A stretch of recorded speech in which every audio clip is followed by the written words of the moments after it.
The custom banner strung across the lawn is not the worst part. The worst part is the crowd cheering as my father speaks into the microphone. "She is finally getting off the payroll." They laugh while I carry out my last box, never wondering why his company starts choking the second I drive away.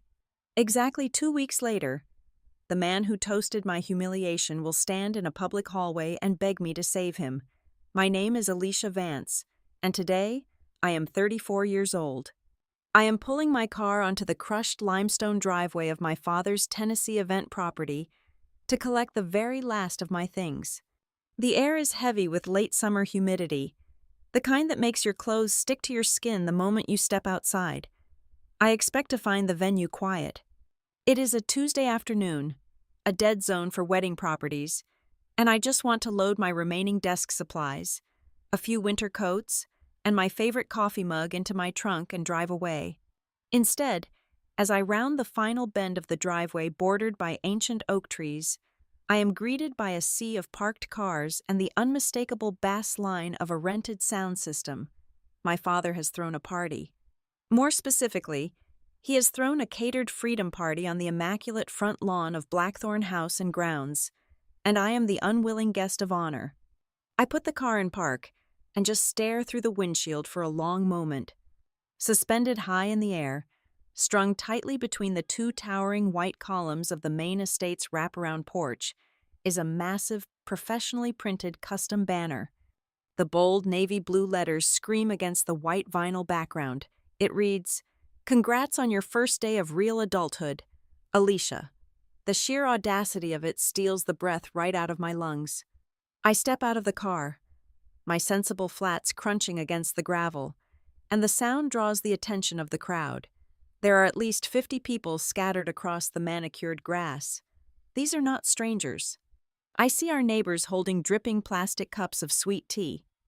I see polite, smiling women from our church congregation wearing pastel blouses, murmuring to each other with expressions of deep, manufactured pity. I see local floral vendors and members of my father's wealthy, backslapping social circle. They are all looking at me. They are all smiling the tight, self-righteous smiles of people who believe they are witnessing a difficult but entirely necessary family intervention. My father, Grant Vance, is holding court near the grand entrance.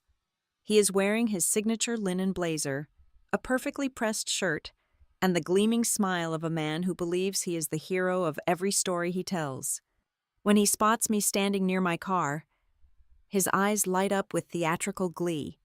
He does not walk over to speak to me privately. Instead, he reaches out and taps the microphone set up near the rented speakers. The sound system squeals for a second before he wrestles it under control. "Well, look who decided to show up for her own launch sequence," my father announces, his booming voice echoing across the lawn and bouncing off the stately brick of the venue. The crowd chuckles. He raises a crystal glass filled with amber liquid toward me. "Let us all give a round of applause for the girl of the hour. She is finally getting off the payroll. Folks, let us hope the real world is ready for her." The crowd erupts into genuine laughter and enthusiastic applause. They clap for him. They clap for his bravery, his tough love, his willingness to finally cut the cord. The nausea in my stomach twists into something hot and jagged. The absolute cruelty of his joke is anchored in a breathtaking lie. I have never been on his payroll, not for one single day. I have never drawn a salary from Blackthorn, never received a bonus, never even asked for a dime of the revenue I secretly generated for him.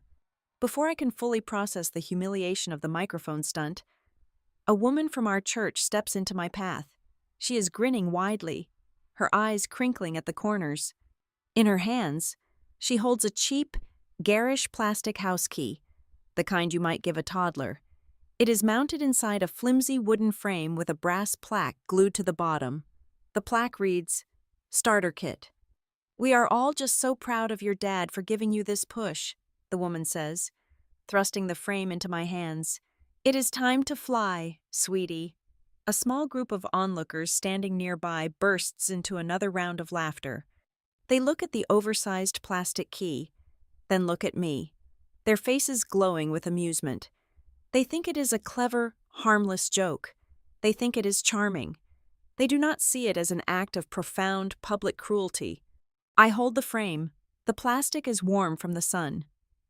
I look past the churchwoman, my gaze sweeping the periphery of the party, and that is when the true scale of my father's betrayal snaps into focus. This is not just a neighborhood barbecue. Standing near the catering tents are the people who make this business run. I see the lead bridal coordinator sipping a mimosa. I see the owners of our two preferred catering companies chatting near the carving station. I even spot the wife of the county fire inspector standing near the patio heaters. My breath hitches, but I force my face to remain entirely blank. These are business witnesses. My father has not just invited his friends to mock me, he has invited the very professionals who keep his venue legally operational. He has laid my humiliation bare in front of the people I have spent years quietly negotiating with, covering for, and placating on his behalf. He has weaponized his professional network against his own daughter. I do not argue. I do not cry. I do not throw the cheap framed key onto the ground, and I do not march up to the microphone to scream the truth into the humid air. That is what Grant wants. He wants a hysterical daughter to justify his narrative of an unstable, ungrateful burden. Instead, I become perfectly still. I study their faces. I listen carefully to the overlapping conversations around me. I hear phrases drifting over the clinking glasses and soft jazz music. "It is about time Grant put his foot down," a neighbor says loudly to a vendor. "34 is way too old to be living off your parents," the vendor replies, shaking his head. I realize in this moment just how thoroughly, how obsessively, my father's version of my life has spread like an infection through this town. He has spent years building this exact mythology. He is the long-suffering, hard-working patriarch, and I am the pathetic, washed-up failure who crept back home and refused to leave. I reach into my pocket and pull out my phone. I do not hide what I'm doing, but I do not make a grand show of it either. I open the camera application. I frame the shot perfectly to capture the massive custom banner hanging between the columns. I take a picture. I turn my body slightly and take a clear photograph of the crowd, ensuring I capture the faces of the vendors and the bridal coordinator laughing on the lawn. I walk calmly toward the porch and snap a photograph of the large, decorative timing board my father had printed for the event. The board lists the schedule in elegant cursive 2 o'clock. Guests arrive. 3:30. Toast to the future. 5 o'clock. The bird leaves the nest. Finally, I aim my camera at my father. He is standing proudly beside the polished wooden venue sign that bears the company name, a fresh drink in his hand, grinning ear to ear as his friends pat him on the back. I capture his smile in high definition. I walk past the crowd, ignoring the whispers, and head to the small side door that leads to my former basement suite. I grab the single, heavy cardboard box containing my final personal items. My arms strain slightly under the weight of it. I walk back out the side door, bypassing the main lawn, and head directly for my car. The party noise dips slightly as people notice my silent departure. I pop the trunk, heave the box inside, and slam the lid shut with a dull thud. "Do not think you can come crying back here when it gets too hard." Grant's voice rings out across the driveway. He has stepped away from his friends, holding his drink high, playing to the cheap seats one last time. "You will be begging to come back in 1 week. I guarantee it." I turn around and look at him. I look at the man who would rather destroy his daughter than admit he needs her. I look at the banner, the laughing crowd, the beautiful venue that is currently held together by digital threads only I know how to weave. I do not raise my voice. I do not need to. "No, Dad," I say quietly, my words cutting cleanly through the heavy summer heat. "That part is yours. The public lie is elegantly simple. It is the kind of easily digestible gossip that small towns swallow whole and regurgitate at Sunday dinners. According to the whispering circuit of Franklin, Tennessee, I am the washed-up daughter who limped back to her childhood bedroom after a broken engagement and simply never found the courage to rebuild her life. I am the cautionary tale of a woman who peaked in her 20s and is now comfortably suffocating under her father's roof. The private truth is vastly different, but truth has never carried the same entertaining weight as a good failure. 3 years ago, my father's empire was bleeding out. A severe late spring storm had torn through the county, ripping the roof off the primary pavilion at Blackthorn House and Grounds. The storm was only the catalyst.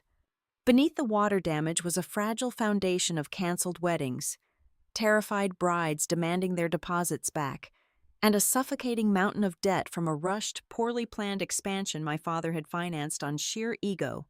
The main venue was barely breathing.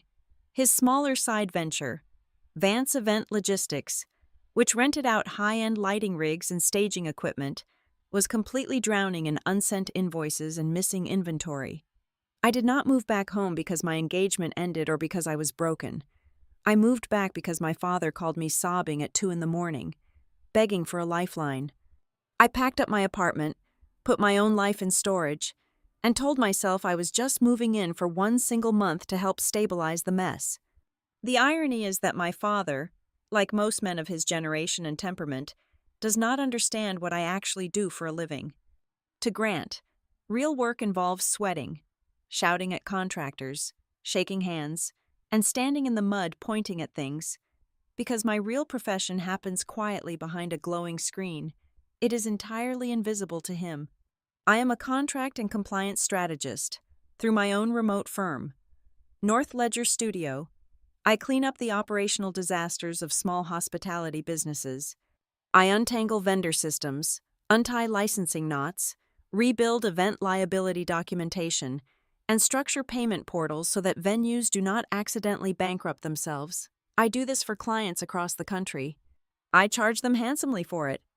When I sat down at the makeshift desk in my father's basement 3 years ago, surrounded by the hum of the house's water heater and boxes of old holiday decorations, I treated Blackthorn like any other failing client. I opened his books and found a horror story. What was supposed to be a 30-day favor morphed into a silent, agonizing reconstruction of his entire administrative reality.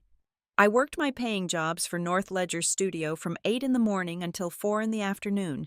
Then, from 4 until midnight, I became the ghost in my father's machine. I discovered that his primary certificate of liability insurance had lapsed 2 months before the storm hit.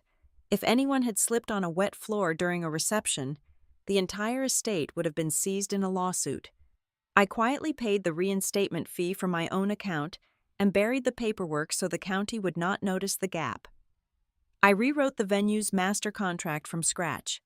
The old version, which Grant had confidently drafted himself, would not have survived 10 minutes of legal scrutiny. It was full of reckless, unenforceable promises about weather guarantees and unlimited vendor access that had already nearly gotten him sued by 2 different wedding parties who demanded refunds he did not have. I spent weeks negotiating with furious linen suppliers who had cut off deliveries due to unpaid bills. I set up staggered payment plans, soothing their anger over the phone while smoothing over my father's arrogant voicemails with calm, professional diplomacy. I fought credit card companies for days to reverse massive chargeback disasters caused by his sloppy bookkeeping. For Vance Event Logistics, I built a digital tracking system to locate $20,000 worth of missing uplighting and staging pieces that he had casually rented out on handshakes and forgotten about. I built a fortress around him, brick by digital brick. And because I did it quietly, working indoors, speaking calmly instead of slamming doors and throwing dramatic tantrums in the main driveway, my family decided to treat my labor as decorative rather than essential. There is a distinct, sharp pain in saving someone who resents you for knowing they needed saving. Grant would host open houses and prospective client dinners, wearing his tailored suits and pouring expensive wine. He would walk through the newly repaired pavilion, taking credit for every restored beam. When guests wandered near the back hallways and saw me typing on my laptop, he would casually introduce me. "This is my daughter, Alicia," he would say, his voice dripping with forced, benevolent patience. "She is staying with us for a bit. Still figuring things out?" The guests would offer me that same tight, pitying smile I saw today on the lawn. They saw a woman in her 30s wearing sweatpants in a basement, furiously typing on a keyboard, and assumed I was playing games or browsing the internet. They had no idea I was actively stopping the state tax board from auditing the very ground they were standing on. Then, the guests would leave. The house would fall quiet.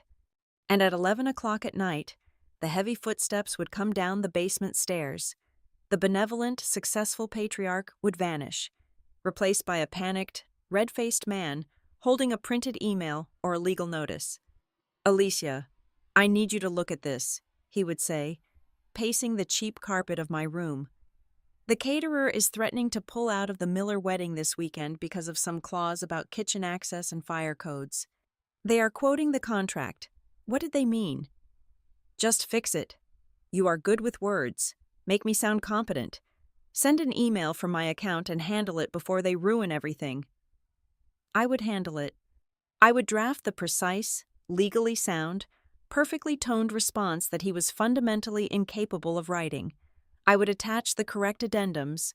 I would save the Miller wedding. I would save the reputation of Blackthorn House and grounds. I would save him. He would never say thank you. He would simply walk back upstairs, his chest puffed out again, his crisis averted by the daughter who was supposedly doing nothing with her life. Over the course of 36 months, the family structure calcified around this incredibly toxic dynamic. In order for Grant to maintain his self-image as the hard-working, brilliant patriarch, I had to remain the dependent, pathetic burden. He needed me to be a failure in the eyes of the world, so that his ego could survive the reality that I was the only thing keeping the roof over his head. Every time I rescued a lapsed permit, every time I covered a missing vendor deposit, every time I shielded him from the consequences of his own profound incompetence, I reinforced the trap. I became the hidden operating system of a machine that publicly spat on me. The more vital I became to the survival of the business, the more loudly he had to proclaim my uselessness to anyone who would listen. He was terrified that someone, someday, might look closely enough to see who was actually pulling the levers. So, he built a narrative to protect himself. He convinced the neighbors, the church, the vendors, and eventually his own social circle, that I was a parasite. He told the lie so often and with such conviction that I think he genuinely began to believe it himself. He forgot about the late-night panic. He forgot about the unreadable contracts. He only remembered his own flawless reflection in the mirror. He never realized that while he was busy building a mythology about my failure, I was quietly keeping the receipts for his survival. The realization does not strike like lightning. It seeps in slowly, like groundwater quietly flooding a basement, until you suddenly realize you are drowning. I am not simply helping the business survive a temporary rough patch. I have become its entire hidden operating system. I am the invisible scaffolding holding up the grand, crumbling facade of Blackthorn House and grounds. If my hands leave the keyboard, the venue stops breathing. The financial bleeding is the most terrifying part to witness from the inside. Grant operates under the deeply flawed delusion that panic is a valid financial strategy. He believes that if he ignores a deficit long enough, it will simply cease to exist. When a commercial walk-in refrigerator dies 3 days before a massive corporate retreat, threatening thousands of dollars in ruined catering inventory, he does not have the capital for the emergency repair. He paces the commercial kitchen, swearing at the ceiling, until I quietly log into my own banking portal and wire the $3,400 to the commercial repair company. When the primary seasonal floral supplier threatens to walk away from a lavish June wedding because their last 3 invoices bounced, I am the one who overnight transfers the $2,000 to secure the rush replacements. I pay for the customer relationship management platform, the automated billing portals, and the digital floor plan mapping software. Those subscriptions alone cost $600 every 30 days. I cover the temporary staffing gaps when the local agency demands upfront cash for servers, because Grant burned his credit line with them a year ago. The most humiliating rescue involves a celebrity charity gala.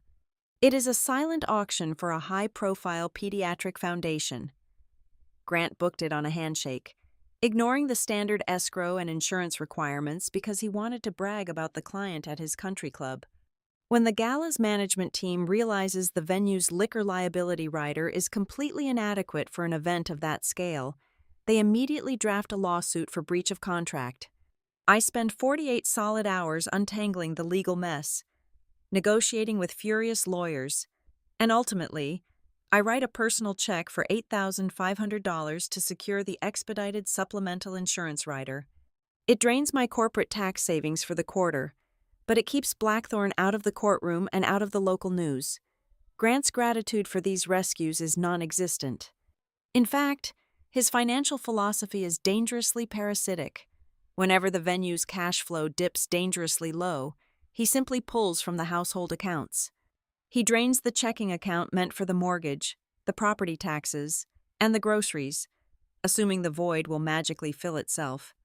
I start quietly covering the household utilities, just to ensure the internet and the lights stay on while I'm working. I pay the electricity bill, which runs nearly $900 during the brutal summer months. His fiancée, Terry Holloway, makes the atmosphere exponentially worse. Terry is a woman who treats spending other people's money as an Olympic sport. She floats through the estate pointing at things that need to be demolished. While I'm quietly paying the property taxes to prevent a lien on the estate, Terry is insisting on expensive cosmetic upgrades for the bridal suites. She brings in sample boards of imported Italian tile and custom brass fixtures, completely oblivious to the fact that the business checking account is frequently overdrawn by $200. She resents my presence entirely. When she passes me in the hallway, she sighs loudly. She tells Grant, loud enough for me to hear through the thin drywall, that I am living like a tenant who refuses to pay rent.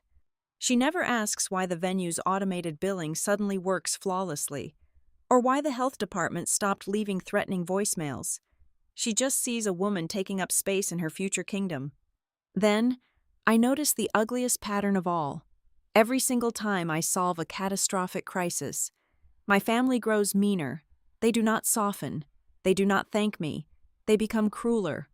My sheer usefulness is a direct threat to Grant's desperate need to feel superior. He cannot stand the underlying reality that he needs me, so he punishes me for it. He overcompensates by belittling me in front of the catering staff, barking orders at me to fetch coffee as if I am an intern, rather than the strategist who just saved his liquor license. My younger cousin, Mallory, eagerly adopts this dynamic. Mallory manages the social media accounts for the venue. She spends her days taking aesthetically pleasing photographs of centerpieces and writing captions about rustic elegance. She quickly realizes that mocking me earns her favor with Grant and Terry. It becomes a reliable way for her to secure their attention and protect her own easy paycheck. I start seeing the subtle jokes woven into her online posts. She posts a beautifully lit video of the grounds crew working in the sun, accompanied by a caption praising real, calloused hands and adding a laughing emoji about basement daughters with soft hands who sleep until noon. She knows I see it. She knows I cannot retaliate without breaking the fragile peace of the house. The breaking point arrives on a Tuesday evening in late October. It is close to midnight. I am in the downstairs kitchen, pouring a glass of water in the dark, when I hear Grant and Terry walking into the sitting room directly above me. The floorboards are notoriously thin. "We just need to push her a little harder." Terry's voice floats down, laced with irritation. "It is embarrassing. Grant, my friends are starting to ask questions about why she is still here." I know, my father replies. I hear the clink of ice in a crystal glass. "Just give it a little more time. Once she is finally out of here, we can gut that entire downstairs suite. We will tear out that cheap carpet, put in some hardwood, and turn it into a premium bridal prep lounge. We can charge an extra $1,000 a weekend for it. We will finally monetize the dead weight." Monetize the dead weight. I stand perfectly still in the dark kitchen. The water glass in my hand is cold, but a sudden, absolute clarity washes over me. The desperate, pathetic hope that my father will eventually recognize my worth evaporates into the dark air. The pain of his betrayal crystallizes into something entirely different. The hurt transforms into icy, methodical precision. I walk back to my desk, I do not cry. I open my laptop, and my entire strategy shifts. I am no longer a wounded daughter hoping for a father's validation. I am a corporate compliance strategist, and I am looking at a hostile environment. I begin documenting everything. I stop fixing his mistakes invisibly and start building a fortress of evidence. I create a deeply encrypted private archive on my own secure remote servers. Into this digital vault, I drag years of meticulously organized proof. I screenshot every single payment portal where my personal credit card is listed as the primary billing method for Blackthorn's essential software. I download the receipts for the emergency refrigeration repair, the rush floral orders, and the temporary staffing invoices.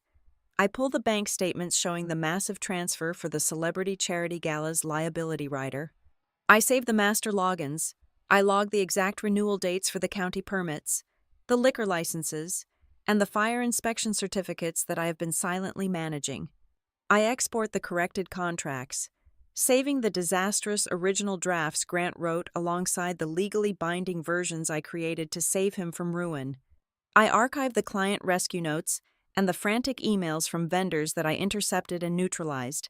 Most importantly, I screenshot the text messages. I pair the timeline of his public cruelty with his private panic. I find the exact date he mocked me in front of the country club president, and I save the text message he sent me 3 hours later at 1 a.m, begging me to fix a double-booked wedding weekend because he lost the master ledger. I document every instance where he demanded one more fix while publicly pretending I did absolutely nothing. I build a master ledger of my own erasure. I catalog the exact operational and financial cost of his pride. Every single dollar, every hour of labor, every frantic midnight text is neatly categorized, locked away, and waiting for the precise moment the bill finally comes due. The exit strategy does not arrive with a dramatic clash of cymbals or a sudden, tearful revelation. It arrives on a quiet Wednesday afternoon in the form of a heavily encrypted email. The message is from Halloway Guest Systems, a highly respected, mid-sized hospitality software consultancy headquartered in Richmond, Virginia. They had audited a massive hotel chain's compliance disaster several months prior and noticed the flawless, meticulous digital architecture I had quietly built to salvage one of the chain's subsidiary properties. The email contains a formal offer for a long-term, exclusive contract. The retainer they are offering is substantial, providing an ironclad guarantee of stable, independent income. More importantly, the position requires me to be based in their region. It offers the one thing I desperately need more than money: absolute, undeniable geographical distance. I read the contract twice, sitting at the small desk in my basement suite, while the floorboards above my head creak under my father's heavy footsteps. I sign the digital agreement within 15 minutes. I do not celebrate. I do not tell a single soul in the house. The next morning, I secure a modest, brick-faced apartment across state lines in Virginia, wiring the first and last months of rent from an account Grant does not even know exists. I decide right then that this departure will not be a messy, screaming tragedy. I will not give my father the satisfaction of an argument. I will leave with surgical, bloodless precision. Over the next 4 weeks, my extraction is a masterclass in invisibility. I begin moving my possessions out in careful, highly calculated batches. I do not pack standard moving boxes that would draw attention. Instead, I use heavy canvas tote bags and inconspicuous overnight duffels. 2 bags of compliance textbooks and legal reference materials go out to my trunk under the cover of darkness. My favorite cast iron cookware, a collection of encrypted backup solid-state drives, my professional-grade networking equipment, and a few framed photographs from my childhood that nobody else in the family values follow suit. I ferry these items to a secure storage unit I rented near the interstate. The basement suite slowly hollows out, echoing slightly more with each passing week, but Grant and Terry are entirely too self-absorbed to notice the changing acoustics of my life. With my physical escape secured, I begin the far more dangerous work of digital disentanglement. This is the true surgery, and it requires total emotional restraint. I sit at my desk, the cool glow of the monitors illuminating my face in the dark, and begin severing the artificial life support I have provided for 3 years. I log into the master event scheduling platform. I navigate to the billing section. I stare at the screen for a long moment, watching the cursor hover over my personal debit card information, the exact card that has silently caught every bounced subscription fee and prevented the software from locking Grant out of his own calendar. I click Remove. I log into the emergency plumbing portal, the commercial heating and air maintenance account, and the high-speed internet provider. One by one, I scrub my name, my personal email address, and my banking routing numbers from the emergency contact fields. I replace them with Grant's primary business checking account, the one I know is constantly hovering dangerously close to zero.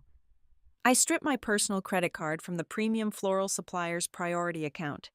I remove my digital signature authorization from the county tax portal. I must emphasize the absolute discipline this requires. I deliberately do not sabotage a single thing. I do not change a single password to lock him out. I do not delete upcoming client data or cancel the scheduled caterers. Sabotage is messy. It leaves fingerprints and invites legal retaliation. I simply stop disguising his profound operational disorder with my own money and skill. I restore Blackthorn House and grounds to its factory settings. I leave his naked, unfunded accounts exposed to the elements. If the business is a genuinely healthy organism, it will survive on its own merits. If it is a parasite living entirely off my veins, it will starve the moment I step away. The ticking time bomb in all of this is the impending county occupancy review. Every few years, the local zoning board and the fire marshal demand a comprehensive, highly technical packet of variance approvals, updated floor plans, and active liability waivers. Without this packet, the venue cannot legally host large gatherings. Historically, I spend 72 grueling hours hunting down scattered vendor insurance slips and forging a coherent narrative to satisfy the regulators, saving Grant from certain shutdown. The deadline is exactly 18 days away. The blank digital folder sits on my desktop, practically glowing with urgency. I know exactly what will happen if it is not submitted. The venue will fail the review. Operations will be suspended. I hover my mouse over the folder. I feel the old, ingrained guilt pulling at my chest, whispering that a good daughter would just fix it one last time. But doing the work would once again blur the line between basic compassion and total self-erasure. I close the window. I leave the packet completely untouched. Let him build his own bridges. The inevitable confrontation finally happens on a Tuesday morning. I am in the main kitchen, dressed in plain jeans and a sweater, quietly pouring a cup of coffee. Grant marches into the room, already dressed in his tailored slacks, radiating a restless, aggressive energy. He is looking for a target. Terry is hovering near the granite island, sipping hot water with lemon, watching with sharp, expectant eyes. Grant slams a manila folder onto the counter. It has nothing to do with the business. It is a household water bill he is irritated about paying. "How much longer are you planning to treat my home like a free hotel?" he demands, his voice instantly dialed up to a theatrical volume. I take a slow sip of my coffee. I do not rise to the bait. "Good morning, Dad. Do not give me that calm routine," he snaps, pacing the length of the kitchen. "Terry and I have been talking. You have been hiding down there for years. You do not contribute. You do not build anything. You just exist on my dime. It is pathetic. Alicia, it really is." I look at him. I look at the man whose entire commercial existence relies on the structural integrity of my unpaid labor. "I think it is time for some tough love," Grant declares, puffing his chest out, performing for Terry's benefit. "I am cutting the cord. I am doing what I should have done 2 years ago to make you grow up. You have 2 weeks to pack whatever junk you have left and get off my property. You are officially evicted." He stands tall, waiting for the tears. He is waiting for the panic, the begging, the desperate promises to do better. He is completely unaware that I have already built an exit made of reinforced steel, when I simply nod and set my coffee mug in the sink without a single tear. His face flushes with sudden, unscripted anger. My lack of a breakdown robs him of his victory. He needs to assert dominance. He needs a spectacle to prove his power. In fact, Grant says, a smug, cruel smile spreading across his face as a new idea takes hold. I might just make a little celebration out of it. Invite some people over. Let everyone in town know I am finally doing the righteous, fatherly thing. A launch party to send you off into the real world. Terry laughs softly from the island. A brittle, approving sound. I turn and look directly into my father's eyes. In that precise second, the final piece of the board clicks into place. I realize he does not actually want justice, and he certainly does not want a healthy, independent daughter. He wants witnesses. He wants an audience to validate his cruelty and applaud his false martyrdom. If that is what you want to do, I say, my voice smooth and hollow, he wants an audience. He is going to get one. And that desperate need for public validation becomes the exact, fatal opening he will never see coming. The smell of mesquite wood smoke from the catered barbecue pits clashes violently with the scent of imported champagne and expensive floral arrangements. The event is a grotesque masterpiece of social theater. My father has spared no expense to orchestrate my public flogging. Rented high-fidelity speakers thump with upbeat, aggressively cheerful pop music, creating a soundtrack for my disgrace. The crowd is practically vibrating with that specific, eager energy people get when they are permitted to consume someone else's misery in broad daylight.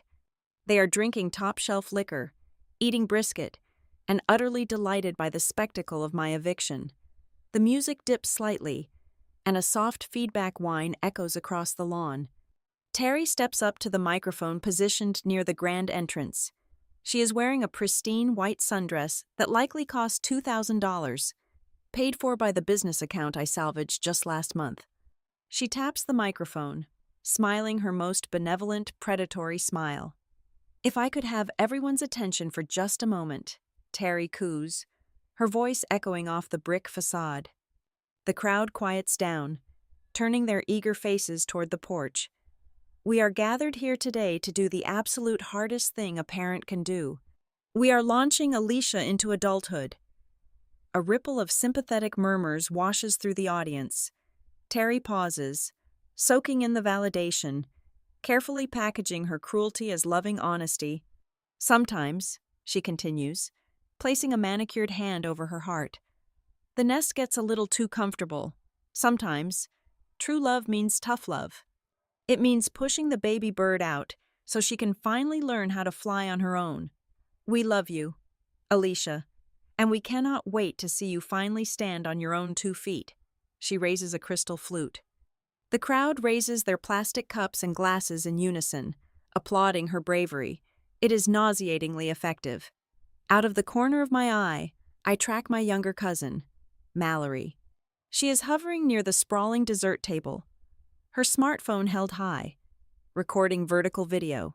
She pans the camera across the laughing guests, capturing the sparkling cider and the custom banner, before zooming in slightly on me standing rigidly near the driveway. I can practically see the hashtags forming in her brain. She is framing me as the ultimate cautionary tale, a piece of consumable content for her followers to pity and mock. She whispers into the phone, performing for her digital audience, turning my life into a viral joke for people who do not even know my last name. A man approaches me, holding a paper plate stacked high with ribs. I recognize him immediately. It is Marcus, the owner of the premium lighting company Blackthorn relies on for all high-end evening galas. Just 6 weeks ago, Grant conveniently misplaced Marcus's massive invoice for 4 consecutive weekend events. Marcus was threatening to send the debt to a collections agency, an act that would have instantly ruined the venue's commercial credit rating. I spent 6 hours reconciling the chaotic ledger, tracked down the missing funds, and personally wired him $12,000 from the emergency reserve to save the relationship. Now, Marcus chuckles, wiping barbecue sauce from his chin with a napkin. Well, kiddo, he says, giving me a patronizing wink. Looks like it is time to get a real job. Huh? Welcome to the daily grind. I look at him. I do not blink. I do not tell him that my fake job is the only reason he did not have to lay off his lighting crew last month. I just let the silence stretch out, heavy and suffocating, until his smile falters. He shifts uncomfortably, clears his throat, and walks away back toward the safety of the crowd. The heat and the noise become suddenly unbearable. I turn my back on the lawn and walk into the main house, slipping through the heavy French doors of the sunroom to retrieve the very last of my belongings. I head down the hall toward my old basement suite. When I open the door, my stomach drops, but my face remains a perfectly blank mask. The room has been stripped bare. The few innocuous items I had not already secretly moved to my new apartment in Virginia are piled haphazardly in the center of the cheap carpet. They have not just packed my things, they have trashed them. My life has been shoved into 3 bruised, mismatched cardboard boxes. Someone, likely Terry, has taken a thick black permanent marker and scrawled dismissive labels heavily across the cardboard office stuff, leftovers, and misc. I am no longer a person in this house. I am clutter. Resting on top of the box labeled misc is a single sheet of heavy cardstock paper. I pick it up. It is a printed document, professionally formatted to look like a financial planner's spreadsheet. The bold title at the top reads, "How to Stop Living Off Your Father." Below the title is a mock budget worksheet, complete with bullet points suggesting I learn how to boil pasta, perhaps try waking up before noon, and maybe look into entry-level retail positions at the local mall. It is a meticulously crafted prop. It was clearly prepared for laughs, perhaps meant to be passed around the lawn later when the champagne really started flowing. I do not tear the paper. I do not scream. I do not throw the box against the drywall. The cold, mechanical part of my brain takes over completely. I pull my phone from my pocket. I place the mock budget worksheet back on the box, perfectly centered under the harsh overhead light, and take a high-resolution photograph. I capture the cruel black marker labels on the cardboard. I carry the lightest box upstairs. Walking back through the house, in the main catering kitchen, the staff is busy prepping the next wave of appetizers. Pinned to the large corkboard near the commercial refrigerators is the master guest list board and the branded catering invoices. These documents show exactly who is attending this party, the exact date, the total cost of the catering, and the sheer, undeniable scale of the event. I pull my phone out again and systematically photograph every single page. I document the guest list, capturing the names of the county inspectors, the vital vendors, and the local politicians. This is not a party anymore. It is a documented timeline of events, and I'm gathering the forensic evidence. I step back out onto the porch with my final box. Grant notices me immediately. He sees the phone securely in my hand. He sees me aiming the lens toward the crowd and the giant banner one last time, making sure I capture the wide angle of the entire setup. He breaks away from a group of laughing golf buddies and strides toward me, his face flushing with a sudden, defensive anger. He does not like the way I am looking at him. I am not looking at him like a defeated victim. I am looking at him like an auditor calculating a ruinous penalty. "What exactly are you doing?" Grant demands loudly, his booming voice drawing the attention of the people nearest to us. The conversations around us taper off. "Are you taking photos for sympathy? Are you going to post those online and cry to your little friends about how mean your dad is?" I stop at the top of the wooden stairs. I look at the man who shares my last name. The air between us is thick and humid, but my voice is absolute ice. "No," I answer, my tone completely devoid of emotion. "It has to follow the sequence." He frowns. His brow furrows in genuine confusion. The word does not make sense to him. It is not the emotional outburst he wanted. He wanted a hysterical daughter throwing a tantrum. I gave him logistics. I turn away from him. I walk down the wooden steps of the porch. I do not look back at Terry, who is watching me with narrowed eyes. I do not look back at Mallory, whose phone is still recording. I walk straight to my car, place the final box in the passenger seat, and shut the door with a solid, definitive thud. I start the engine. The mechanical sound cuts cleanly through the ambient noise of the party. I put the car in drive and pull away, my tires crunching slowly over the gravel. I do not speed off in a dramatic rage. I drive exactly at the posted speed limit of 15 miles per hour. As I look in the rearview mirror, I see the party stalling. The rented speakers are still playing pop music, but the laughter has died down entirely. My absolute, clinical silence has deeply unsettled them. If I had screamed, they could have written me off as unstable. If I had cried, they could have felt powerful and justified. But by leaving in total silence, I have robbed them of their catharsis. It does not feel like a dramatic scene coming to an end. It feels like a heavy iron door closing permanently. And as I turn onto the main highway, leaving Blackthorn House and grounds behind me forever, I know with absolute certainty that behind that iron door, the air is already starting to run out. The silence in my new apartment in Richmond is absolute. There are no heavy footsteps vibrating through the ceiling above me, no sudden, demanding shouts echoing from the driveway. But because I built the digital architecture of Blackthorn House and grounds, I know its exact structural weaknesses. I know precisely how long the silence will last before the roof caves in. The first hairline fracture in my father's reality appears the following Monday morning, exactly 5 days after I drove away from the caterers and the cheering crowd. My phone vibrates against the clean, quiet surface of my new desk. It is a text message from Grant. The corporate retreat coordinator for next month is asking for the updated general liability certificate. I assume you already sent it, but they say they do not have it in their inbox. Forward it to me right now. He does not ask if I arrived safely.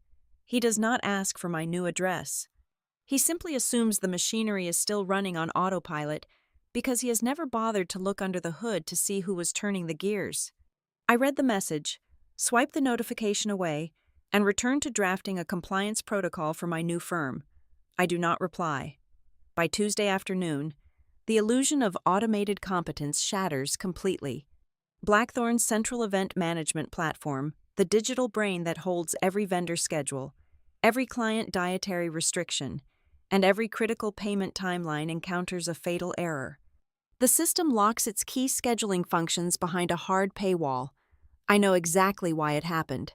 The primary business credit card on file, Grant's card, was declined for the monthly renewal fee due to insufficient funds. My personal debit card, the invisible safety net that I had programmed to catch every single bounce charge for 3 years, is gone. Grant texts again.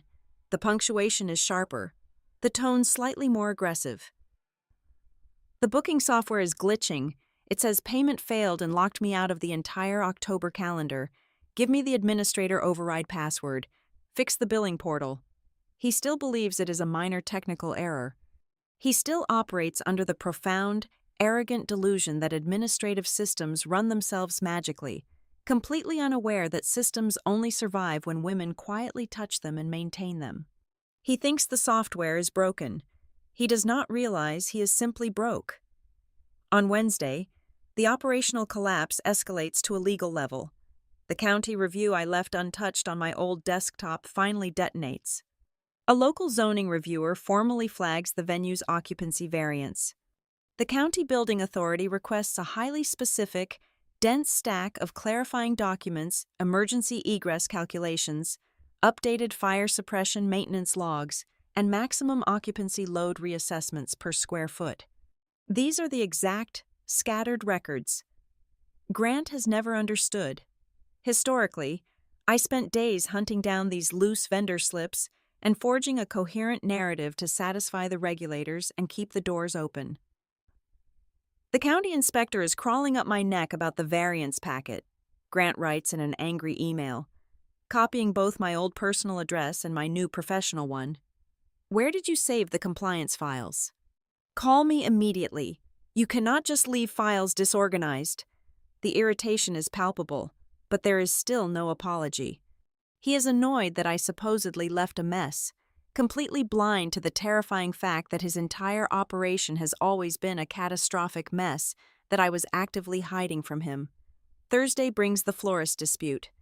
It involves the premium seasonal supplier, the one Grant arrogantly promised to a high-paying client, without ever checking his commercial account balance. He promised an elaborate installation of imported Dutch peonies, expecting the massive deposit to be floated, exactly as I had always floated it, to preserve the relationship and secure the rare blooms. My phone buzzes with a notification from a shared vendor communication application I have not fully uninstalled. The supplier is threatening to cancel the weekend delivery entirely. 10 minutes later, my father's name lights up my phone screen. I let it ring until it drops to voicemail. His recorded voice is dripping with condescension. "Did you forget to pay the floral deposit before you stormed off? They are holding the inventory hostage over a ridiculous $2,000 hold. Wire the deposit right now. This is not a game." He still thinks it is his money he is commanding me to spend. He cannot fathom that the liquidity saving his reputation came directly from my own consulting wages. The real terror begins on Friday. A bride's attorney sends a formal legal notice via certified mail and email to the venue's general inbox. The attorney discovered that one of Blackthorn's specific representations regarding bar service and dram shop liability in the signed contract no longer matches the venue's active insurance coverage. It is a massive legal threat. If they serve alcohol, they are exposed to ruinous lawsuits. If they do not serve alcohol, they are in immediate breach of a $50,000 contract. The text messages from Grant become a rapid, frantic barrage. "Did you change the liability rider? The Johnson wedding lawyers are threatening to sue us for misrepresentation. Call me the second you read this. You cannot just walk away and leave legal gaps. Answer your phone." He is not the only one feeling the walls closing in. The panic is becoming contagious inside the house.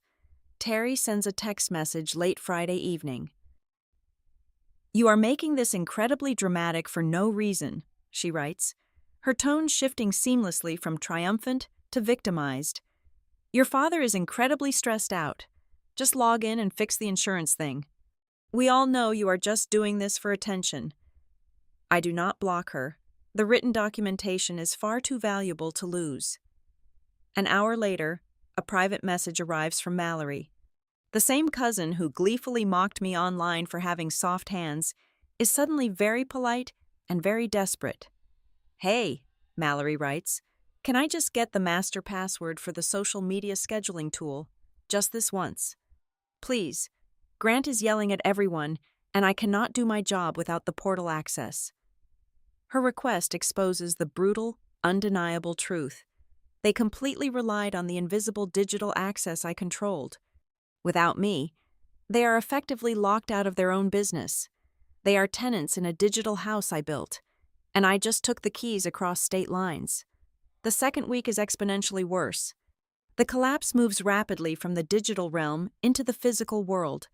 2 high-value wedding weekends are suddenly at acute risk of total failure. The caterers are demanding upfront cashier's checks because the digital payment portal remains permanently locked. The venue has no active, verifiable liquor license, and the county is actively threatening to suspend their operating permit over the ignored variance request. This is when Grant finally starts calling like a man who hears his money bleeding out onto the floor in real time. I sit at my kitchen island in Virginia, drinking hot tea, and listen to the voicemails accumulate one by one. I do not answer a single call, but I diligently save every audio file to my encrypted drive. The audio progression is a fascinating clinical study in psychological collapse. On Monday morning of the second week, his voice is full of his usual swagger and hollow authority. "Stop this nonsense right now. Answer your phone, and do your job. You are acting like a child." By Wednesday afternoon, the swagger burns away into raw, untethered anger. "You are deliberately sabotaging my livelihood. I will have you sued for corporate negligence. You owe this family." On Thursday morning, the anger breaks into desperate, pathetic bargaining. "Look, we can talk about a consultant fee. Just for this weekend, I will pay you an hourly rate for your time. Just call the county inspector and get them off my back so we can host the event." But it is the final voicemail on Friday afternoon that tells me the foundation has truly snapped. The background noise of the recording is chaotic. I can hear someone shouting about a delivery truck in the distance, and my father's breathing is terribly shallow. "Please," Grant says. His voice is trembling, completely stripped of all its polished, arrogant veneer.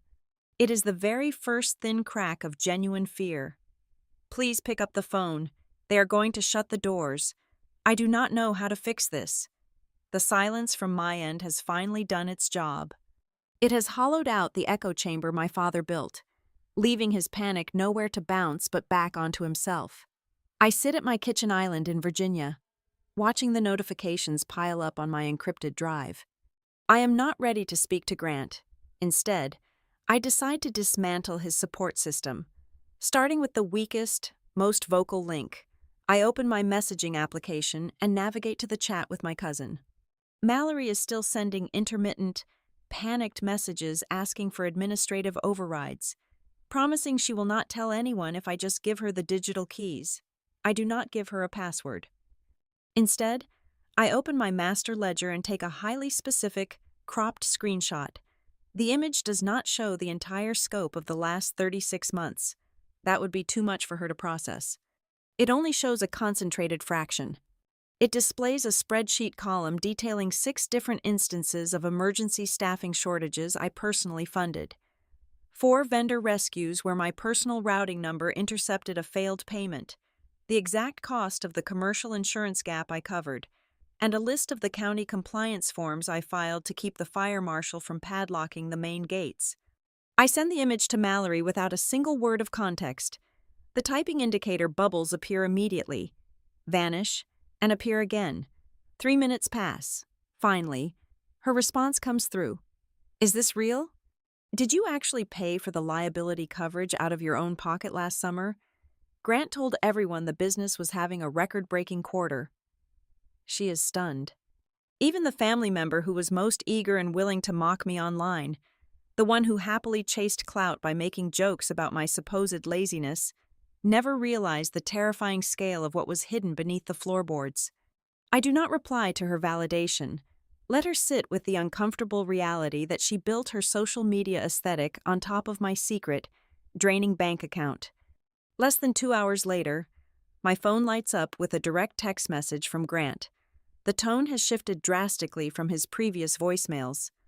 "Call me, please. We need to straighten this out before people get hurt."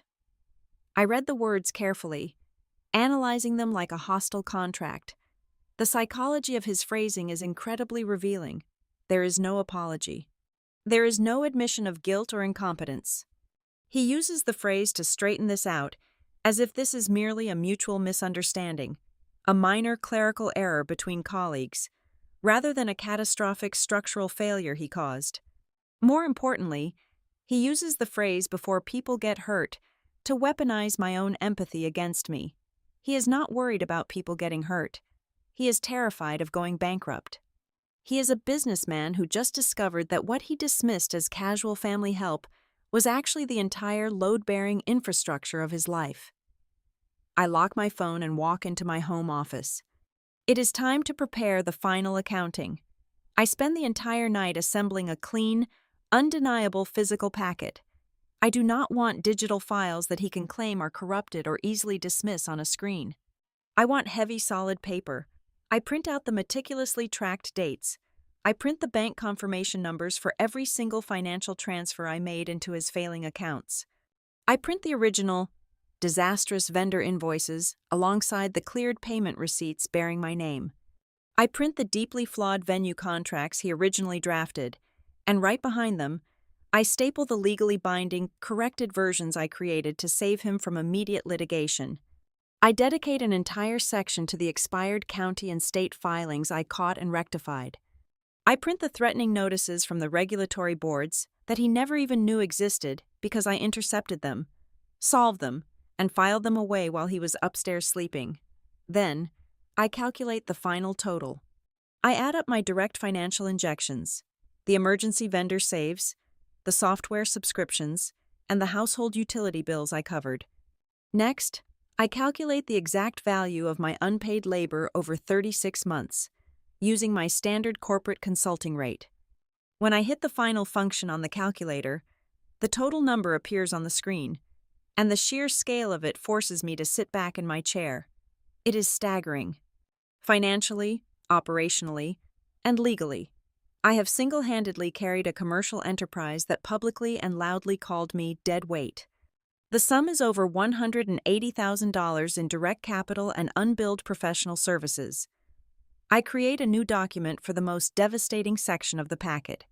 I title it, boldly and clearly at the top of the page, Public Narrative versus Private Reliance.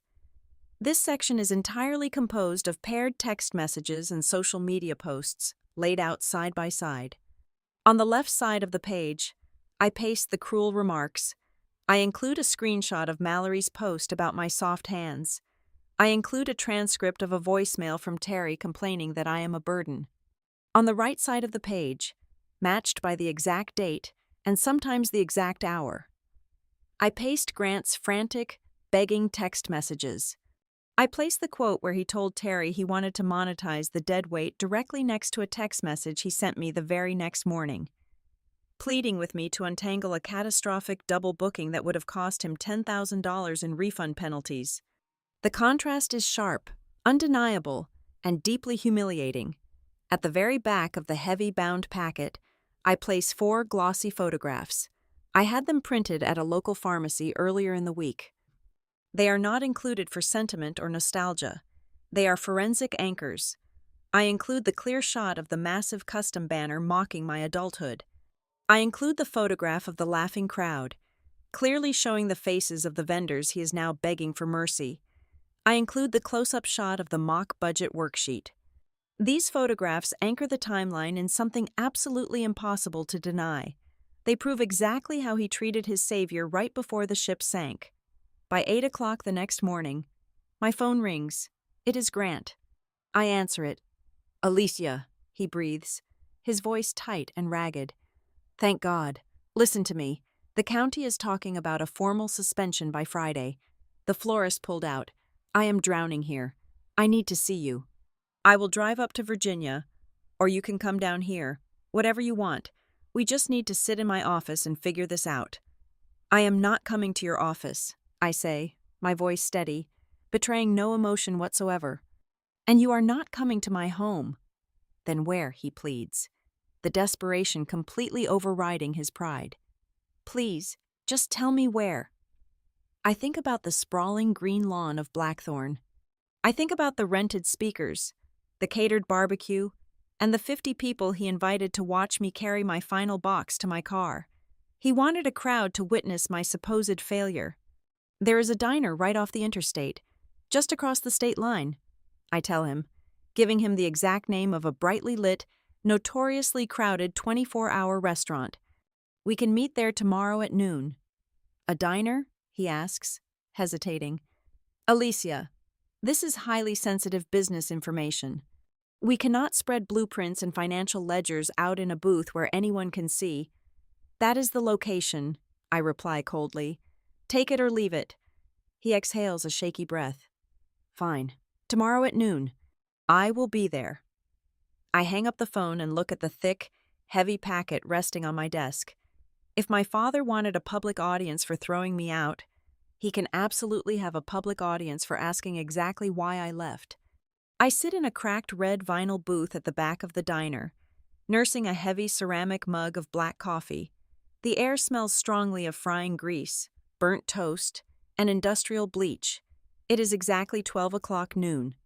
The diner is packed with truck drivers, passing tourists, and local workers eating early lunches. The noise level is high, a chaotic symphony of clattering plates, ringing register bells, and loud overlapping conversations. It is the perfect, brightly lit, deeply unglamorous stage for the end of a myth. The bell above the glass entry door chimes. Grant walks in. He is wearing a crisp navy suit, projecting the image of a man completely in control. But he did not come alone. Walking right behind him is his cousin, Wade Pike. Wade is a partner at a mid-sized corporate law firm in Nashville. Bringing Wade is a highly calculated move. Grant expects to intimidate me with legal posture, family authority, and the unspoken threat of litigation. They spot me in the back corner and navigate through the crowded aisles. Neither of them looks pleased to be in a place with laminated menus and sticky tables. They slide into the booth opposite me. Grant looks at my plain sweater, then at my face, searching for a trace of the submissive daughter he discarded. He finds nothing. "Alicia," Wade begins, folding his manicured hands on the Formica table, adopting a smooth, practiced mediator voice. "Your father and I are here to have a constructive dialogue. We want to find an amicable resolution to this administrative transition." I do not respond to Wade. I do not even look at him. I reach into my leather tote bag on the seat beside me, pull out the thick, heavy binder, and slide it precisely across the center of the table. It lands right in front of my father. "Open it," I say. Grant shoots a questioning look at Wade, then flips open the heavy plastic cover. He intends to skim it, to quickly dismiss it as a hysterical diary of petty grievances. Instead, his eyes land immediately on the master's summary page.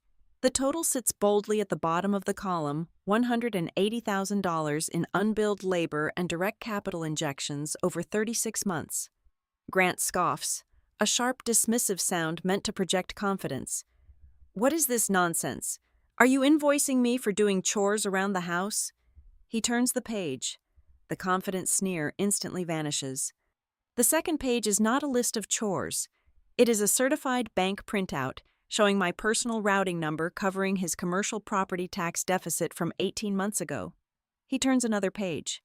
He sees the printed email chains where I impersonated him to negotiate a settlement with a furious vendor he had shorted by $5,000. Wade leans over my father's shoulder. The corporate lawyer in him takes over immediately. Wade is reading the timestamps, the vendor names, the exact clauses of the corrected liability riders. I watch the color completely drain from Wade's face. Wade quickly realizes this is not a hurt daughter inventing numbers to exact petty revenge. This is a meticulously documented pattern of concealed dependency. Wade knows that if these documents ever spread to the county regulators, the insurance providers, or the high-paying corporate clients, the resulting audits and lawsuits will be absolute and catastrophic. Grant feels his control slipping rapidly, so he resorts to the only tactics he has ever known. He leans forward, lowering his voice to an aggressive, harsh whisper to avoid drawing the attention of the waitress filling water glasses at the next table. "You lived under my roof," Grant hisses, his face flushing dark red. "Shelter equals debt. Alicia, you ate my food. You used my utilities. Family does not count favors. You are blowing this entirely out of proportion." I take a slow, deliberate sip of my coffee.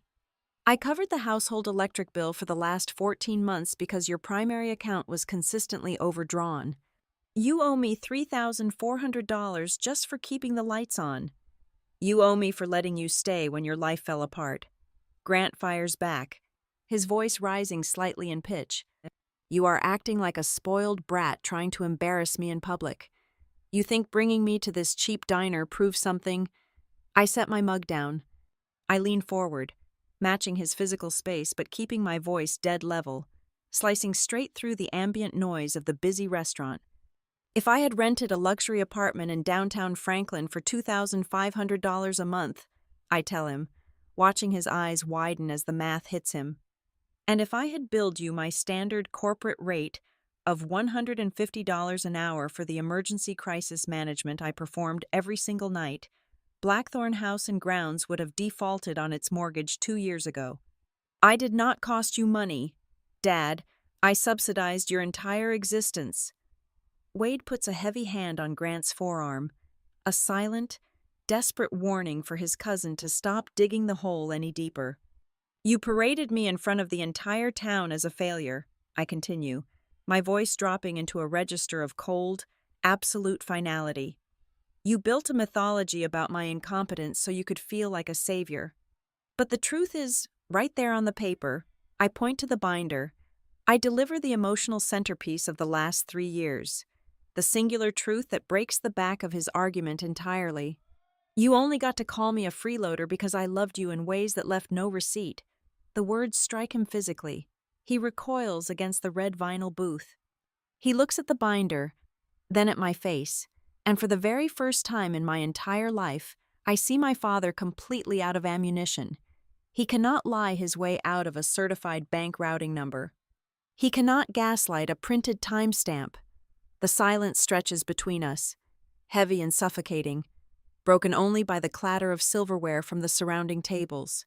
When Grant finally speaks again, all the bluster is gone. His voice is a hollow, rasping whisper. He finally asks the real question, the only question that matters to a man staring down the barrel of total ruin. "The October weddings," Grant says, his hands trembling slightly on the table. "The caterers are locked out of the portal. The county is threatening to pull the event permit by Friday morning. What can you turn back on? What passwords can you give me?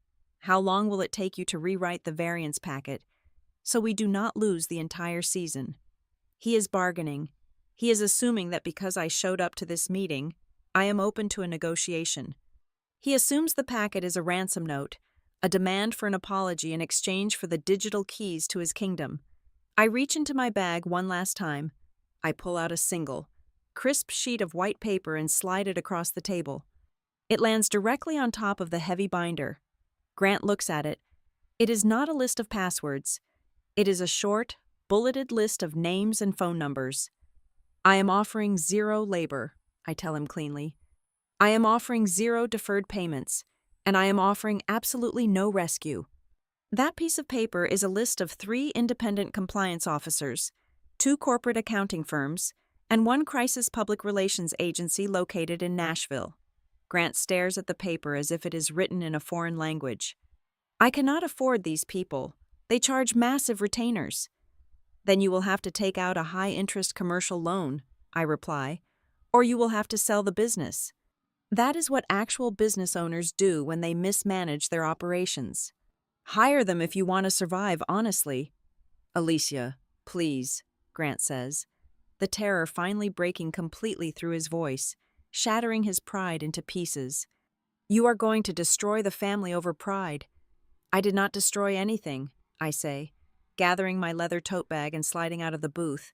I stand up and look down at the 2 men. "I just stopped standing in front of the wrecking ball you keep swinging." I turn and walk away. I do not look back as I push through the glass doors of the diner and step out into the bright afternoon sun. Behind me, sitting in a cracked vinyl booth, Grant is furious. He is profoundly humiliated in front of his cousin, but more than anything else, he is utterly, paralyzingly frightened. He finally understands the reality of his situation. He realizes that I am not threatening him, I am not trying to punish him, and I am not demanding anything from him. I am simply no longer absorbing his consequences. And that is the most terrifying thing he has ever faced. I drive back across the state line to Virginia, believing the confrontation at the brightly lit diner is the definitive end of the story.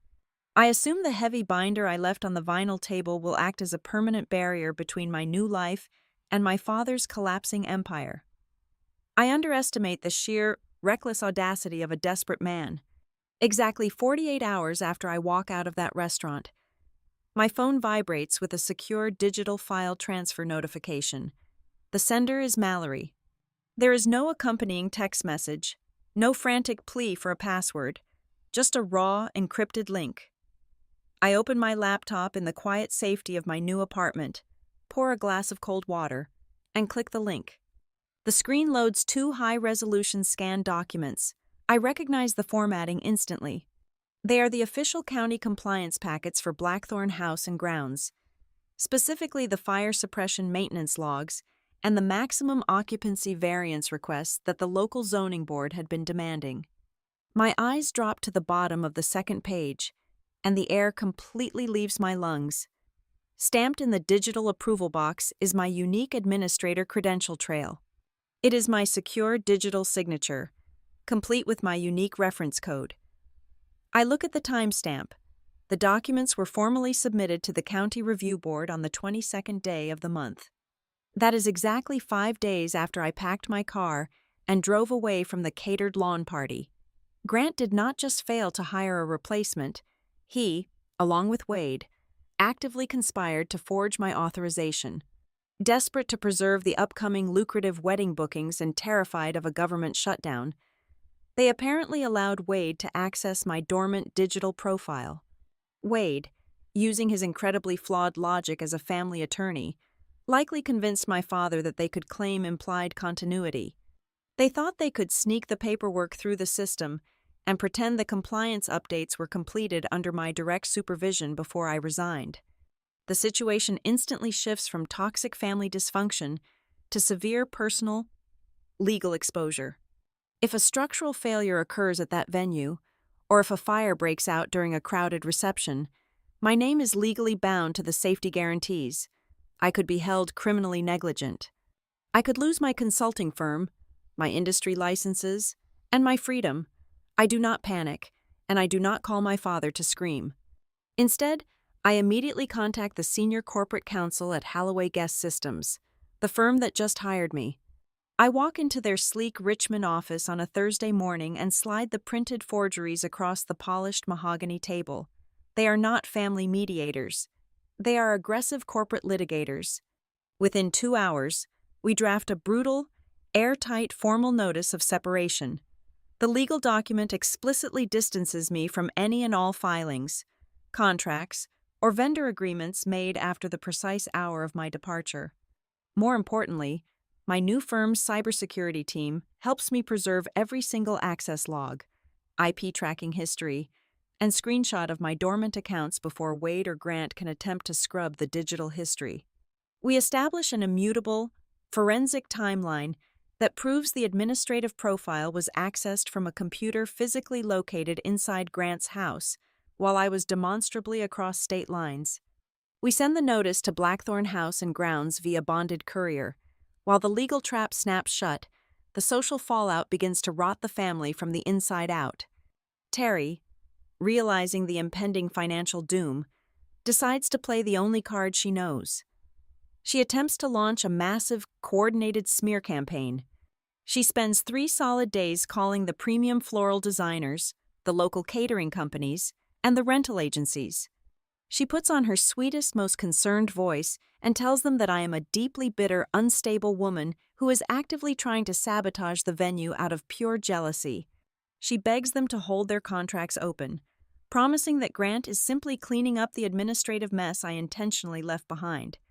The strategy fails spectacularly. It fails because several key vendors have already seen the absolute chaos of the last 2 weeks. They have seen the bounced checks, the frantic midnight emails written in Grant's unmistakable, grammatically poor style, and the sudden, terrifying drop in operational competence. When Terry calls the primary lighting contractor to spread her gossip, he politely cuts her off, informing her that he will not be delivering a single cable without a certified cashier's check paid 24 hours in advance. They do not believe her narrative because they have already survived Grant's reality. Then, the internal dam breaks. Mallory calls me late on a Tuesday evening. Her voice is trembling so violently I can barely understand her words. She is no longer the smug cousin posting aesthetic videos and cruel jokes. She is a terrified young woman who has suddenly realized she is an accessory to corporate fraud. "I am so sorry," Mallory sobs into the phone, the sound echoing in my quiet kitchen. I did not know what they were doing. Grant stood right over my shoulder at the desk. He told me you had verbally approved the submission over the phone. He said the software was just glitching and he needed me to click the upload button because my computer was already logged into the portal. Wade was standing right there nodding. "I am 24 years old. Alicia. I cannot go to prison for this." She is cornered, frightened, and desperate to save herself. I keep my voice entirely flat, devoid of the comfort she is begging for. "Put it in writing, Mallory," I tell her cleanly. "Send me an email right now detailing exactly what Grant said to you, who was in the room, and what time it happened. If you do that, my lawyers will list you as a manipulated witness rather than a willing co-conspirator. If you do not, you will go down with the ship." The written confession arrives in my inbox exactly 4 minutes later. She has become a painful but undeniably useful weapon. With the truth rapidly closing in, Grant's household begins imploding internally. The pressure cooker has no release valve because I am no longer there to absorb the steam. Terry is screaming at Grant in the main hallways, demanding to know how he plans to protect her personal brand and the lavish lifestyle he promised her. Wade is frantically trying to distance himself, drafting internal memos to contain his own catastrophic malpractice liability. Mallory is quietly packing her bags, desperate to find a new job and get out of the state before the county regulators arrive. Grant, stripped of his permanent target, turns his venom on everyone left in the room. He rages at Terry for spending money they do not have. He screams at Wade for giving him terrible legal advice. He blames the vendors, the county, the weather, and the economy. Amidst the screaming and the legal threats, my phone rings with a number I have not seen on my caller identification in over 3 years. It is my younger brother, Owen Vance. Owen has always been the ghost of our family. He moved to the West Coast years ago, taking a quiet, unremarkable job just to stay out of the blast radius of Grant's ego. He never visited, rarely called, and strictly avoided all family conflict. "I heard what is happening," Owen says. His voice is thick with shame. "Terry called me trying to get me to talk some sense into you. She is completely out of her mind." "What did you tell her?" I ask. "I hung up on her," he replies softly. He pauses, and the silence on the line is heavy with years of unspoken guilt. "I always knew. Alicia. Even when I came back for the holidays 2 years ago. I saw you up at 3 in the morning fixing his ledgers. I knew you were keeping the entire business afloat. I just did not say anything because I was a coward. I was too afraid of him turning his anger on me. I let you take the hit so I could stay invisible." Hearing him say it aloud does not heal the wound, but it cleans it. It proves that I was never crazy. The reality I lived was visible to anyone who possessed the courage to look. The story now sharpens rapidly toward its final, unavoidable knot. The formal notice from my lawyers lands on Grant's desk at the exact same time the County Review Board sends a certified letter demanding an in-person emergency hearing regarding the forged variance documents. Grant does not just want my forgiveness anymore. Forgiveness will not save his property from foreclosure or keep him out of a courtroom. He is completely out of moves, out of money, and out of lies. He desperately needs me to do one of 2 things. He needs me to either drop my legal shield, step back into the fire, and rescue the venue, or he needs me to stand up in front of an official government regulatory committee and perjure myself to save him. The county administrative building in downtown Franklin is a sterile, brutally bright structure. It smells of industrial floor wax and stale coffee.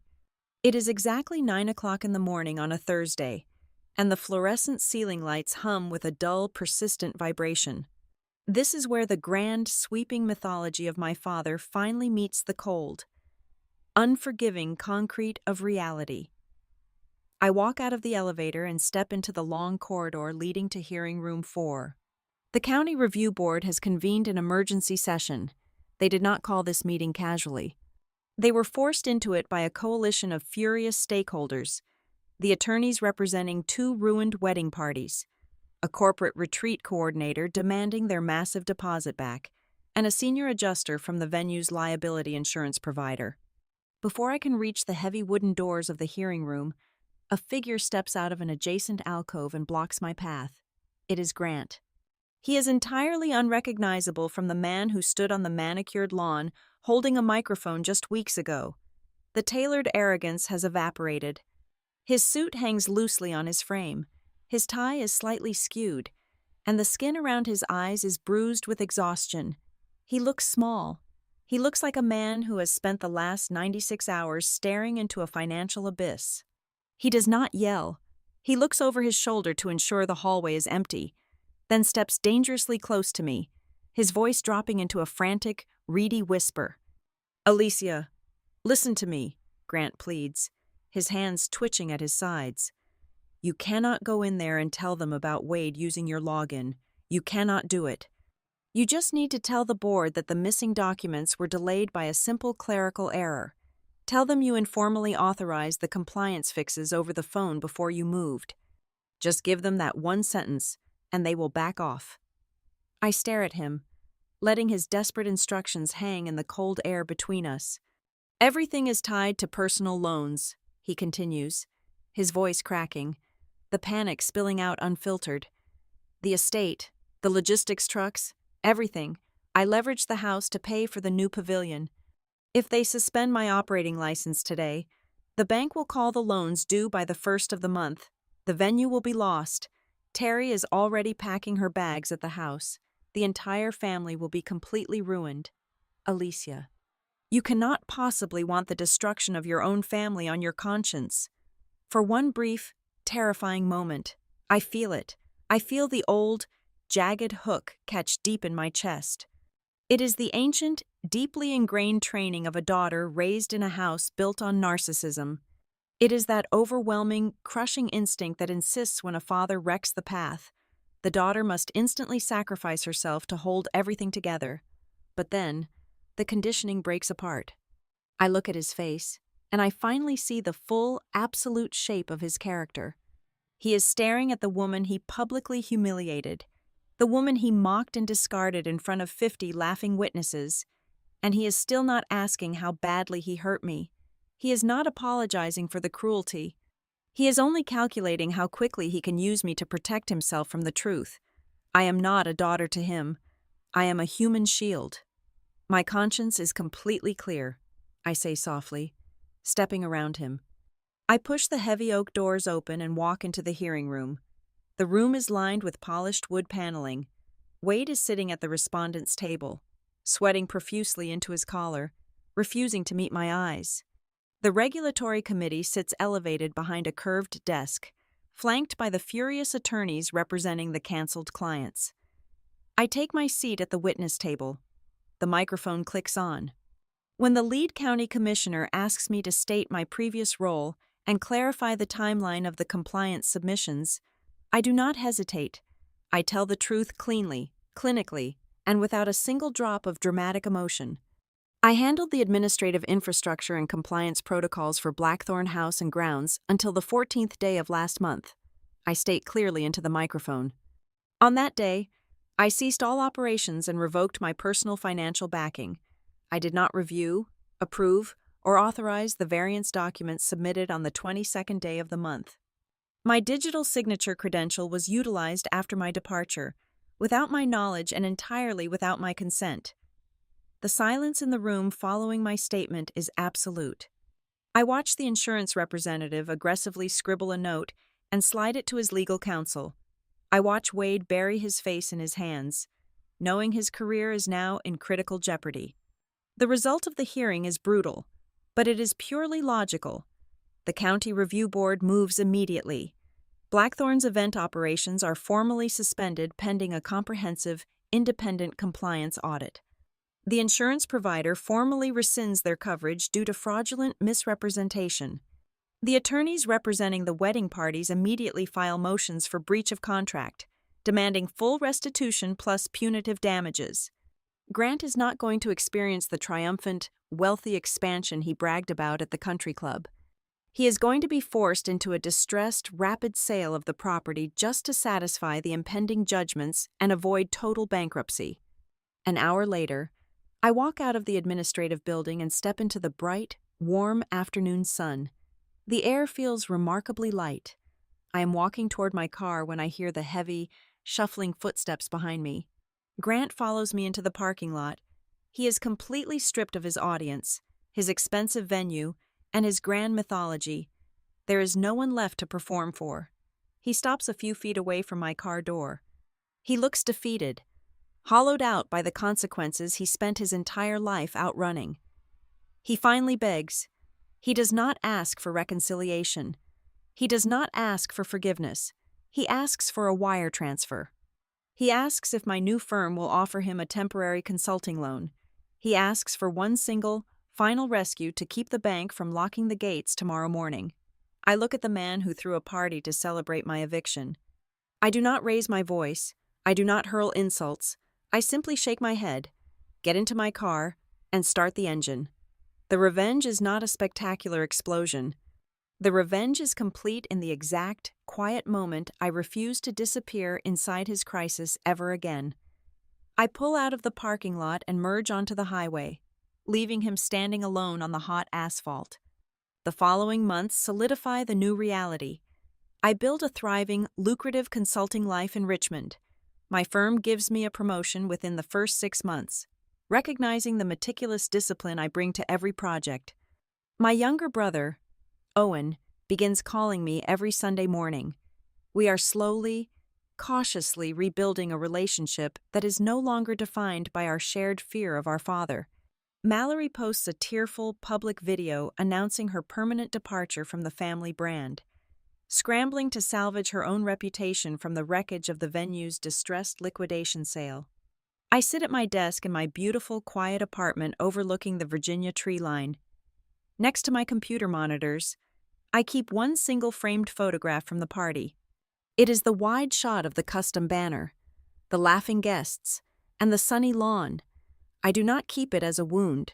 I do not look at it and feel pain. I keep it as a trophy. It is the absolute, undeniable proof of the exact day their safety net quietly packed her bags, got into her car, and drove away forever. Thank you so much for listening to today's story, and I would love to know where you are listening from right now. So please leave a comment below so we can connect and share our thoughts together. Please remember to subscribe to the Helena Revenge Stories channel, like the video, and support the channel even more by hitting the hype button so this story can be heard by as many people as possible.